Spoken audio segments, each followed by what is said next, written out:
নমস্কার বন্ধুরা, তনুশ্রী হোমস কিচেনে আপনাদের সকলকে স্বাগত। চলে এসেছি আবারও একটি নতুন রেসিপির ভিডিও নিয়ে। আজ আপনাদের সাথে শেয়ার করব সুজির গোলাপ জামুন মিষ্টির একটি রেসিপি। বন্ধুরা, এই মিষ্টিগুলো কিন্তু একদম দোকানের মতো নরম তুলতুলে ও রসালো হয়, খেতে কিন্তু বেশ ভালো লাগে। তো আপনারা দেখে নিন আমি এই রেসিপিটা কিভাবে বানিয়ে থাকি। বন্ধুরা, ভিডিওটি শুরু করার আগে আমার এই চ্যানেলটি যদি সাবস্ক্রাইব করা না থাকে সাবস্ক্রাইব করে নেওয়ার অনুরোধ রইল। তার সাথে পাশে থাকা বেল আইকনটিও প্রেস করে নেবেন, যাতে আমার চ্যানেলে আসা প্রত্যেকটি ভিডিওর নোটিফিকেশন সবার আগে আপনাদের কাছে পৌঁছে যায়। এখন এই গোলাপ জামুন মিষ্টি বানানোর জন্য প্রথমেই একটা প্যানে নিয়ে নেব 1 চামচ পরিমাণ ঘি। এবার এই ঘিয়ের মধ্যে দিয়ে দেব 1 বাটি সুজি। আপনারা নিজেদের পরিমাণ অনুযায়ী এখানে সুজির পরিমাণটা বাড়িয়ে বা কমিয়ে নেবেন। এবার গ্যাসের আঁচটা লো আঁচে রেখে এই সুজিটাকে ভালোভাবে ভেজে নিতে হবে। আর এইভাবে সুজিটা ঘিয়ের সঙ্গে ভেজে নেওয়ার কারণে মিষ্টিগুলো খেতে কিন্তু আরও বেশি ভালো লাগবে। গ্যাসের আঁচটা লো আঁচে রেখে এই সুজিটাকে 2 মিনিট ভালোভাবে ভেজে নিয়েছি। এখন এই সুজির মধ্যে দিয়ে দেব 2 বাটি লিকুইড দুধ। যেহেতু আমি এখানে 1 বাটি সুজি নিয়েছিলাম, তাই আমি এখানে 2 বাটি দুধ দিয়ে দিলাম। এবার দিয়ে দেব সামান্য পরিমাণে লবণ। এবার গ্যাসের আঁচটা লো আঁচে রেখে এই সুজিটাকে কিছুক্ষণ রান্না করে নেব। কিছুক্ষণ সুজিটাকে ভালোভাবে রান্না করে নিয়েছি। এখন গ্যাসের আঁচটা বাড়িয়ে অনবরত নেড়ে চেড়ে সুজির একটা ডো তৈরি করে নেব।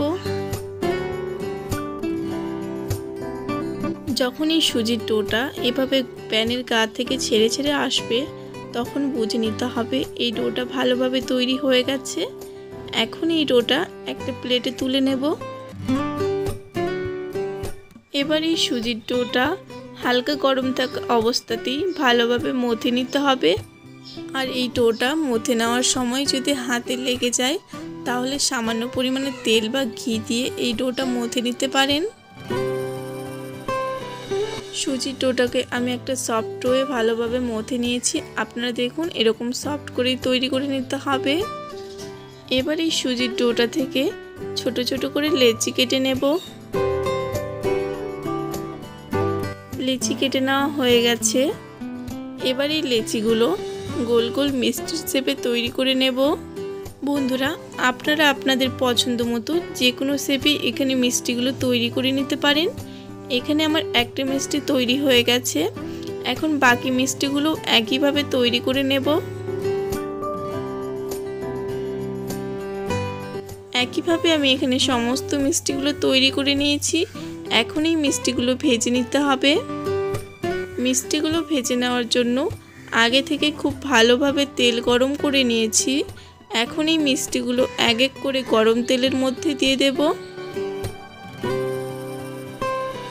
মিষ্টিগুলো তেলে দিয়ে দেওয়ার পর সঙ্গে সঙ্গে কিন্তু একদমই নাড়াচাড়া করা যাবে না, এতে মিষ্টিগুলো ভেঙে যেতে পারে।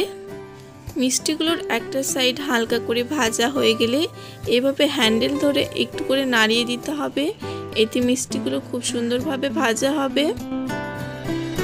3 মিনিট পর এখন এই মিষ্টিগুলো থেকে খুব সুন্দর একটা কালার আসতে শুরু করেছে। এখন এই মিষ্টিগুলোকে উল্টে পাল্টে ভালোভাবে ভেজে নেব। 5 মিনিটের মতো সময় নিয়ে মিষ্টিগুলোকে হাই আঁচে ভালোভাবে ভেজে নিয়েছি। আমি এর থেকে আর বেশি এই মিষ্টিগুলোকে লাল করে ভাজবো না। বন্ধুরা, আপনারা এখানে নিজেদের পছন্দ অনুযায়ী কালার করে মিষ্টিগুলোকে ভেজে নেবেন। আর গোলাপ জামুন মিষ্টি যেহেতু একটু লাল হয়, তাই আমি এরকম কালার করেই মিষ্টিগুলোকে তুলে নিচ্ছি। এবার এই সমস্ত মিষ্টিগুলো তেল ঝরিয়ে একটা পাত্রে তুলে নেব।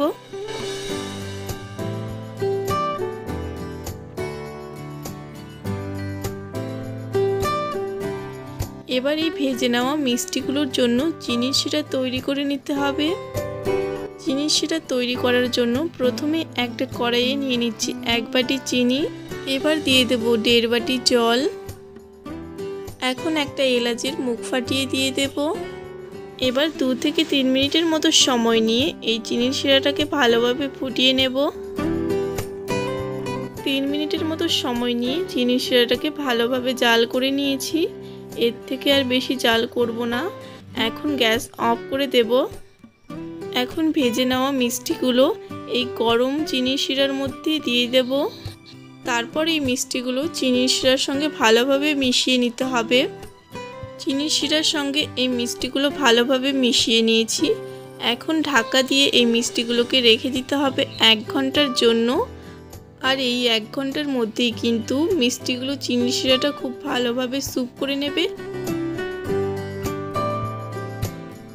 1 ঘন্টা পর এই মিষ্টিগুলো একটা পাত্রে তুলে নিয়েছি। আপনারা দেখুন এই মিষ্টিগুলো কতটা লোভনীয় হয়েছে।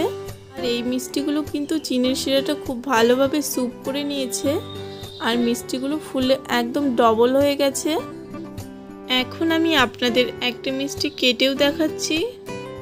দেখুন বন্ধুরা, এই মিষ্টিগুলো কতটা নরম তুলতুলে হয়েছে, আপনারা দেখেই নিশ্চয়ই বুঝতে পারছেন। হঠাৎ করে মিষ্টি খেতে ইচ্ছে করলে বাড়িতে থাকা সামান্য কিছু উপকরণ দিয়ে এইভাবে খুব অল্প সময়ের মধ্যেই কিন্তু মিষ্টি তৈরি করে ফেলতে পারবেন। বন্ধুরা, আজকের এই রেসিপিটি আপনাদের কেমন লেগেছে কমেন্ট বক্সে জানাতে আমাকে একেবারে ভুলবেন না। রেসিপিটি ভালো লাগলে একটা লাইক, কমেন্ট আর যতটা সম্ভব ভিডিওটি বন্ধুদের মাঝে শেয়ার করে দেবেন। ভিডিওটি শেষ পর্যন্ত দেখার জন্য সকলকে অসংখ্য ধন্যবাদ।